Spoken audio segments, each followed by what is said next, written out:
are often in search for a secret source of power. They want something that gives them a competitive edge. Why? Because they're searching for greatness. In the news, we often hear about how businesses have overextended themselves financially, trying to provide more than they were capable of providing.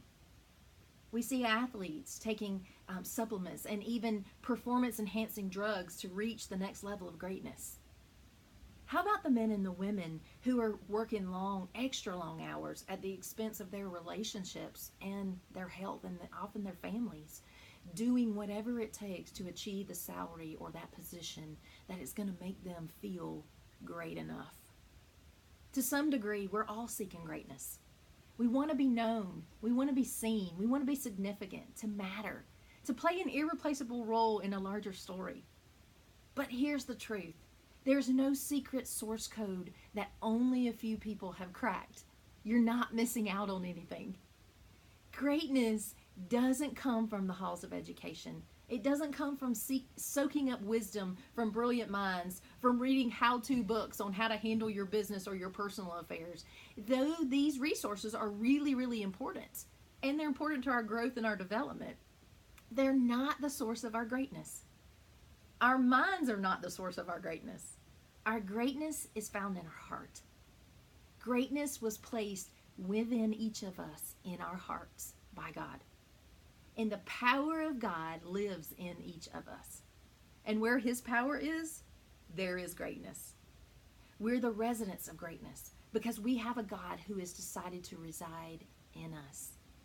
He's created us to succeed and to prosper. And we live in a prosperous land with abundance all around us. We are in His inner circle. We're designed to live in the fullness of who He created us to be and be fully alive in that. And we matter.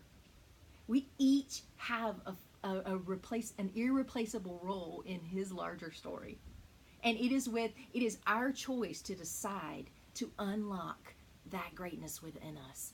We have to look within to connect with God in our heart and unlock and unleash that greatness. And if you tapped into the greatness inside of you, how would you live differently? How would you think differently? What would you do with your life if you lived from your greatness instead of for your greatness? If fear and doubt have reduced you to living as a smaller you, as less than you were destined to be, as less than God created you to be, it's time to make a shift. You have to decide to shift into your greatness. You've been anointed with an identity, with a specific purpose, and an incredible destiny to fulfill. That's all yours and only yours. It's time to unleash your greatness within.